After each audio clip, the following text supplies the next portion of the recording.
मोर नमस्कार। आज पंच दिवसीय शिक्षक प्रशिक्षण शिविर को समस्त सुस्वागत। मु मोनालिसा बेहेरा दल 4 तरफ तृतीय दिवस प्राचीर पत्र उपस्थापन करने जाऊँगी। जदि मोर उपस्थापन में कौन त्रुटि रहा तेज मोर त्रुटि मार्जना कर।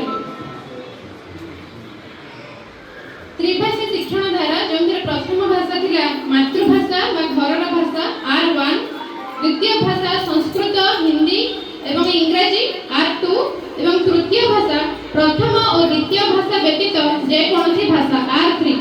मौलिक प्रस्तुति स्तर पर्यंत R1 एवं R2 भाषा मध्यम माध्यमिक स्तर अर्थात नवम एवं दशम श्रेणी पई R1 R2 एवं R3 एवं माध्यमिक स्तर श्रेणी 11 एवं 12 निमंते दुईटी भाषा मध्य जेकोसी गोटे भारतीय भाषा।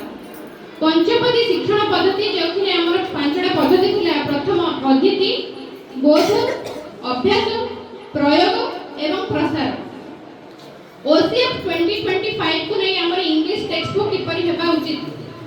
Theme based, competency based, contextualise, critical thinking, creativity and communication, local text, catchy illustrations, activity oriented.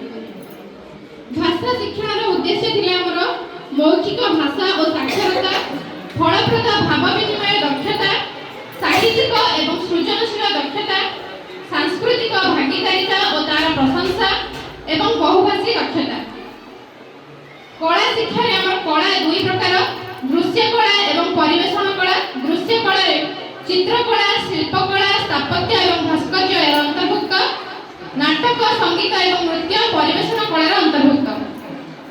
Sanskrit भाषार अध्ययन लक्ष्य होछि ज्ञानात्मक एवं भावात्मक और कौशलात्मक।